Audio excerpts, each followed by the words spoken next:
제가 2013년부터 2019년까지 그 당시 이제 UBS 싱가포르에서 근무를 했었고 2019년부터 현재까지 아토즈 홍콩에서 근무를 하고 있기 때문에 정확하게 이제 6년씩 이제 생활을 했더라고요. 제 기억으로 2019년을 딱 기준으로 그때부터 싱가포르에 대한 이런 문의들이 폭발적으로 증가했던 것 같습니다. 많이 이제 놀랬던 부분이 한국 언론에서 다뤄지는 홍콩에 대한 많이 이제 부정적으로 바뀐 거죠. 그래서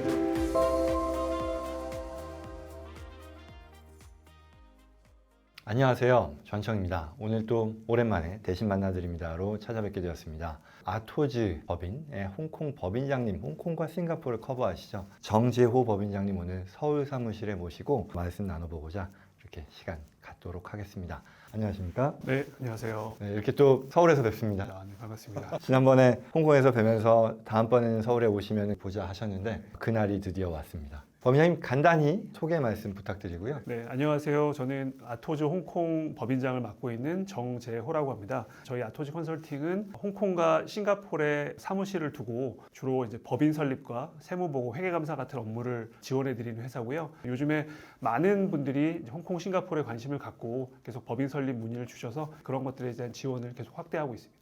어떠세요? 최근에 한국인들의 그 지역 싱가포르 그리고 홍콩에 대한 진출이라던가 투자라던가 이주에 대한 관심은 어느 정도로 늘어나는 것 같으신가요? 과거에는 이런 해외 진출의 교두보로서 홍콩을 가장 많이 활용을 했었습니다. 2019년에 이때 홍콩의 이제 시위라든가 이런 부분을 이제 겪으면서 약간 한국 분들이 특히 이제 중국 리스크에 대한 그런 걱정을 좀 많이 하시게 됐어요. 그러다 보니까 홍콩의 대안으로 이제 싱가포르를 많이 찾게 되시고, 제 기억으로 2019년을 딱 기준으로 그때부터 뭔가 홍콩보다는 싱가포르에 대한 법인 설립이나 이런 문의들이 폭발적으로 증가했던 것 같습니다. 그 앞서 싱가포르 진출 그리고 홍콩 진출하는 법인들에 대해 법률, 세무, 회계, 감사 이런 서비스, 장부, 파이낸셜 매니지먼트 서비스를 하신다 하는데 좀 더 구체적으로 어떤 기업들이 또는 어떤 고객들이 주된 고객들이고 홍콩 내지는 싱가포르에 진출, 관심을 갖는 분들의 특성 그리고 그들과 어떤 일을 하시는지 좀 설명해 주시죠. 고객층은 상당히 다양한데요. 쉽게 말씀드리면은 한국에서 법적인 규제에 의해서 못하는 그런 비즈니스라든가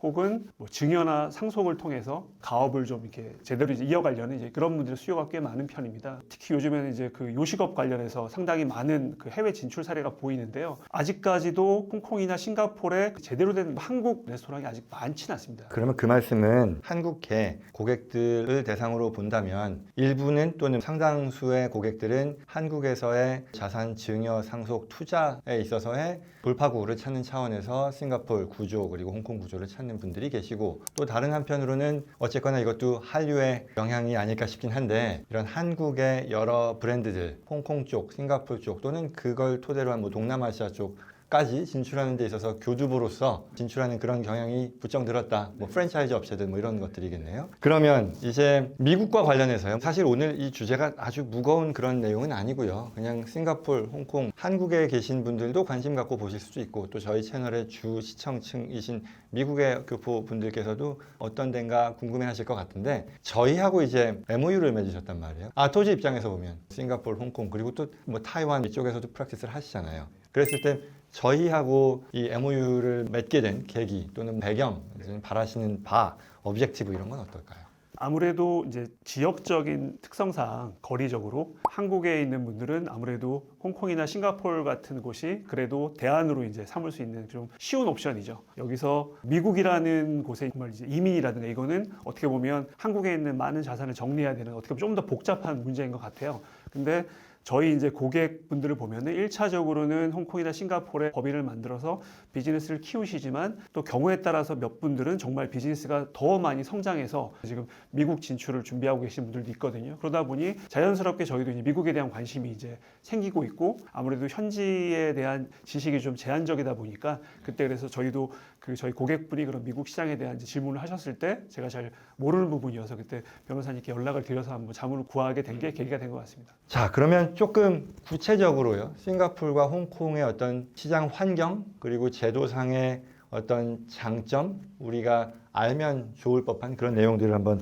나눠보면 좋겠는데요. 싱가포르, 홍콩에 대한 투자 수요가 많아지고 있다는 거예요. 어떻게 보면 해외 투자에 대한 수요가 늘어나고 있다 일 텐데 장점은 뭔 것 같으세요? 가장 큰 장점은 아무래도 이제 세제죠. 법인세율이 한 16% 정도로 낮고, 심지어 거기서 또 한 50% 정도 할인해주는 뭐 그런 정책도 피기 때문에 실제 납부하는 세금 부담률은 뭐 한 5%, 10% 미만으로 저희 평균적으로 나오거든요. 그렇게 되면 한국하고 비교했을 때 거의 뭐 절반 이상 수준으로 감소하는 부분이고 소득세요. 법인세. 법인 소득세? 예, 법인세? 법인세도 그렇고 예. 그다음에 개인 소득세도 마찬가지입니다. 한국 같은 경우 연봉이 이제 일정 기간 금액 넘어가면 세금을 이제 상당히 많이 내야 되고 그렇죠. 그다음에 건강보험료도 또 거기에 따라서 이제 올라가고 하는데 홍콩이나 싱가포르 이제 그런 제도가 없다 보니까 한국처럼 그런 국민 건강보험이 이제 의무 사항도 아니어서 보험은 자기가 형평상 그냥 프리미엄을 내고 좋은 보험을 가입하면 되는 거고 그다음에 연금이라고 할 수 있는 거는 홍콩 같은 경우에는 MPF라 그래서 급여의 이제 몇 프로까지 개인이 부담하고 그다음에 고용주가 부담하는 게 있는데 그 금액 자체가 크지가 않습니다.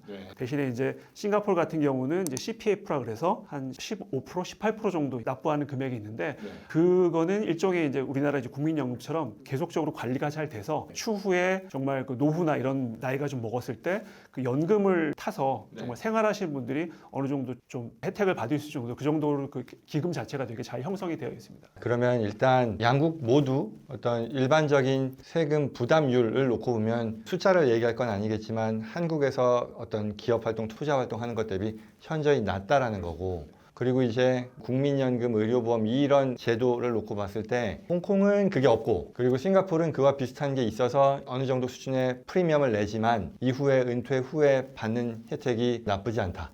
그런 정도로 볼 수 있겠네요. 그리고 증여 상속세가 없다라는 게 가장 큰데요. 그러니까 쉽게 말씀드리면은 우리나라 같은 경우에는 법인세를 내고 나서 그 돈을 배당을 주면 배당세를 또 내고 그다음 배당 받은 돈을 또 자녀한테 증여를 하면 증여세를 내잖아요. 근데 홍콩이나 싱가포르는 그런 제도가 없습니다. 한 번 내면 법인세를 내면 그 돈으로 증여를 하던 상속을 하던 뭘 하든 추후에 세금이 없습니다. 그러니까 그런 제도가 되게 다른 거죠. 그래서 단순히 세금 레이트만 따져서 될 게 아니라 그 이후에 이제 파생되는 그런 부분까지 고려해 보면 사실 더 많은 차이가 있다라고 다들 느끼시죠. 결국 증여세, 상속세를 고민하는 많은 계층은 아니겠죠. 일부의 계층이긴 하겠습니다만 그런 자산가들의 입장에서는 싱가포르 그리고 홍콩이 제공하는 이런 제도상의 유리한 점들이 굉장히 매력적일 것이다. 그러면 이것도 있을 거잖아요. 증여세, 상속세가 없다라는 거는 꼭 싱가포르, 홍콩이 아니더라도 다른 나라들도 있을 텐데 그 밖에 또 장점이 있을 것 같아요. 한국 사람 입장에서는 말씀드린 대로 거리적인 베네핏이 좀 있고요. 그 다음에 아시아 존이다 보니까 홍콩이나 싱가포르 같은 경우에는 특히 요즘에 뭐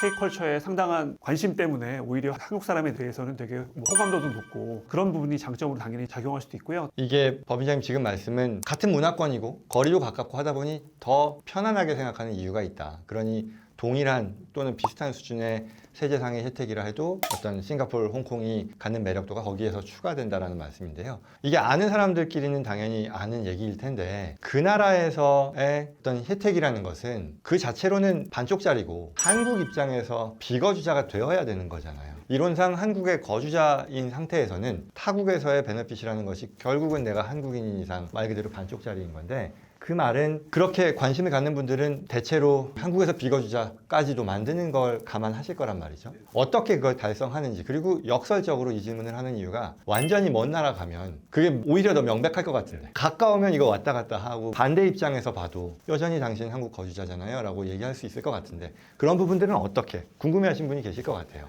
말씀하신 부분이 딱 맞습니다. 거리적으로 좀 가깝다 보니까 네. 본의 아니게 그런 걸 놓치는 분들도 꽤 되시고요. 예를 들어 한국에서 의료보험을 뭐 사용하신다든가 한국에 부양하는 가족이 있다든가 어떻게 보면 당연히 자식 입장에서는 부모님한테 뭐 생활비를 지원하거나 해야 되는 게 저희 유교적인 사람이 맞는 건데 국세청 입장에서는 한국 거주자로 볼 수밖에 없어 이렇게 판단을 내리거든요. 그렇게 되면 좀 더 보수적으로 접근한다면 이제 그런 지금 말씀드린 부분들이 많이 이제 제거가 돼야겠죠. 그렇죠. 결국 그 말씀은 이게 단순히 싱가포르, 홍콩 이런 제도상의 혜택이 있고 법인 설립 뭐 이 정도니까 하면 되겠네 라는 식의 어떤 순진한 나이브한 생각으로 접근을 해서는 안 되고 결국은 지금 말씀해 주신 그런 사안들 하나하나를 종합적으로 잘 대비해야 나중에 어떤 깜짝 놀라는 그런 상황들을 피할 수 있겠다. 그렇습니다. 네. 자 그러면 질문 이제 좀 더 들어가서요. 싱가포르, 홍콩 어떻게 보면 같아요. 어떻게 보면 같고 한편으로는 싱가포르를 더 선호하는 이건 저희 고객들로부터 나오는 저의 어떤 평가일 수도 있을 텐데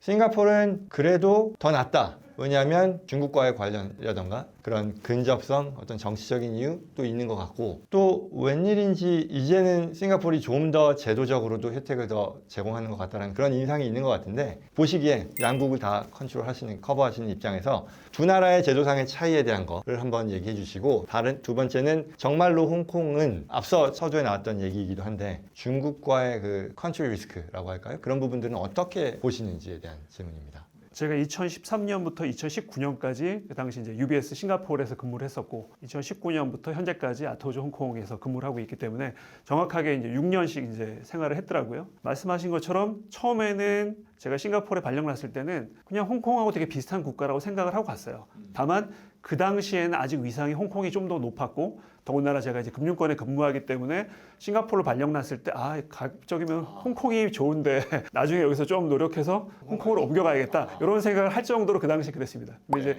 이제 2019년 이후에 이제 분위기가 바뀐 게, 요즘 제 친구들도 홍콩 발령 오면 싱가포르 가야 되는데 가족들이 다 싱가포르 원하는데 이런 식으로 이제 좀 달라졌더라고요, 분위기가. 일단은 국가적으로 제도상으로 보면 확실히 이제 다른 거는, 저희가 이제 한국하고 일본이 다르듯이 홍콩하고 싱가포르도 안에서 들여다보면 많이 차이가 나는 것 같습니다. 일단은 홍콩 정부는 이제 확실히 이제 중국 정부의 영향을 받고 있고요. 그거는 뭐 부인할 수 없는 사실이고, 하지만 싱가포르 정부는 이제 그런 부분에 대해 되게 독립적으로 움직이기 때문에 아마 지금 한국 분들이 싱가포르에 대한 관심을 더 많이 갖는 이유도 아마 이런 이유일 거고요. 그러다 보니까 자연스럽게 특히 이제 웨alth 매니지먼트 비즈니스에서 보면 아무래도 이제 아시아존에서는 이제 중국 분들이 거액 자산가들이 많잖아요. 이런 분들이 이제 자기 자산에 대한 위험, 홍콩에 자기 자산이 있을 경우에 위험이 요소가 크다라고 생각을 해서 그런 분들이 많이 싱가포르로 옮겼고, 현재 홍콩에 있던 대부분 허브를 두던 웨alth 매니지먼트 본부들은 다 이미 싱가포르로 이전을 한 상태입니다. 대신에 이제 두 나라 간의 조금 그 비즈니스의 성격은 다릅니다. 그러니까 홍콩은 아직도 전통적으로 뭐 에코티 마켓이라든가 뭐 채권이라든가 이런 쪽에 아직도 강한 부분이 있다면, 싱가포르 같은 경우에는 약간 커머디티라고 부르는 뭐 오일이라든가 가스라든가 LNG 그런 이제 트레이딩을 하시는 분들이 똑같은 이제 금융을 하더라도 그쪽이 좀 더 메인 비즈니스를 하고 있다고 보시면 되고요. 약간 좀 그런 결은 좀 다릅니다. 그렇구나. 그러면은 이게 실제 앞서 얘기했던 이주를 생각하는 사람들이건 아니면 시장 진출을 고려하는 그런 사람들에게도 어떤 두 시장에 영향을 미치나요? 비즈니스 환경이라는 면에 있어서? 그러니까 우선은 이제 개인 사업을 하는 사람이 아니라 직장을 다니는 사람이라면 본인이 주력으로 이제 하는 비즈니스에 따라서 뭐 회사라든가 그런 걸 고려해 봐야겠죠. 이제 그래서 내가 주식 쪽, 파생 쪽 이런 쪽이 이제 전문성이 높다고 판단되면 아무래도 이제 홍콩 쪽 이주가 좀 쉬울 테고, 그다음에 아까 말씀드린 커머디티 쪽으로 본인이 좀 더 전문성이 있다고 생각한다면 그 회사 측면에서는 이제 싱가포르이 좀 더 장점이 되겠죠. 근데 이제 그걸 떠나서 이제 사업을 하시는 분들 입장에서는 여러 가지 부분들을 고려해야 될 것 같아요. 그럼 말씀드린 세제라든가 이런 거는 되게 이제 비슷하다. 그 다음에 본인이 이제 사업하는데 예를 들어서 나는 뭐가 됐든 중화권, 중국 쪽 비즈니스의 비중이 좀 꽤 크다. 그렇다면 당연히 이제 홍콩이 장점일 테고, 나의 비즈니스는 나는 중국 쪽 가는 비즈니스는 이제 하고 싶지 않고 오히려 이제 동남아시아라든가 혹은 뭐 인도라든가 이쪽 시장을 난 메인으로 하고 싶다 그러면은 사실 그쪽은 이제 싱가포르이 더 적합하죠. 그렇겠네요. 그러니까 실제 내가 하는 비즈니스와의 그 시장이 어디 있느냐에도 당연히 영향을 미친다. 그러면 그런 거 없어요? 어쩌면 첫 번째 그룹에 해당되는 사람일 수도 있겠는데, 한국에서 어느 정도 자산을 일구고 이제는 한번 접고 다른 나라로 가서 세금 면에 있어서 혜택을 누리고자 하는 그런 관점의 사람들, 자산가들이라 그러면 싱가포르이 더 좋은 옵션일 것 같아요. 말씀해 주신 거로는 그렇게 보시나요? 아무래도 이제 홍콩은 예전부터 지금 말씀하신 그런 부분으로 많이 활용이 되어 왔고, 그러다 보니까 익숙하기도 하고, 한편으로는 익숙하다는 거는 너무 흔하고 뭔가 새로운 게 없다라고 생각이 드는데, 싱가포르는 새로 이제 떠오르는 그런 국가다 보니까 뭔가 아직은 신선한 거죠. 좀 더 새롭고 좀 더 많은 사람들이 알지 못하는 이제 그런 국가다라는 이미지가 있어서 현재는 그래서 그런 부분 때문에 이제 많은 분들이 싱가포르를 선호하시는 것 같습니다. 알겠습니다. 그건 뭐라고 부르죠? 홍콩 자치정부인가요? 수반이 있고, 어쨌거나 그것도 역시 중국의 일부로서 바뀌고 나서 어떤 체감하는 차이가 있어요? 그러니까 뭐 금융 거래나 이런 데 있어서. 사실 저희가 이제 직접 체감하는 부분은 현지에서 느끼는 거는 사실 거의 그 전후 차이가 없는데 특히 이제 코로나 기간에 제가 원격으로 손님들과 이제 미팅을 하거나 이제 통화를 하다 보면 좀 많이 이제 놀랬던 부분이 한국 언론에서 다뤄지는 홍콩에 대한 이미지들이 많이 부정적으로. 이제 부정적으로 바뀐 거죠. 그럴 때는 좀 이 정도까지 이미지가 많이 추락을 했구나 놀랄 정도인데 어차피 금융기관이잖아요. 이 안에 홍콩이 정말 중국이 된다고 해도 이 안에 있는 뭐 미국은행이고 영국은행이고 결국에 그 은행들은 그 나라의 시스템을 따라가기 때문에 정말 최악의 경우에 중국이 이제 홍콩에 뭔가 영향을 줘서 그런 해외 송금에 이런 것들을 지금 마치 이제 중국처럼 그 관리한다고 할 때 결국에 그게 바로 오늘 발표해서 내일부터 실행이 되진 않겠죠. 사실은 이미 그 2019년부터 중국 정부가 한번 홍콩 사태를 통해서 겪은 부분이 있기 때문에 현재 그래서 홍콩의 분위기는 예전보다 훨씬 규제도 좀 완화돼 있고요. 홍콩 정부 입장에서는 그동안 이제 싱가포르 정부의 많은 어떻게 보면 아시아에서 자기들이 차지했던 위상 중에 많은 부분을 이제 싱가포르에 뺏겼다고 생각을 해서 그거를 좀 되찾기 위한 노력을 많이 하고 있는 중입니다.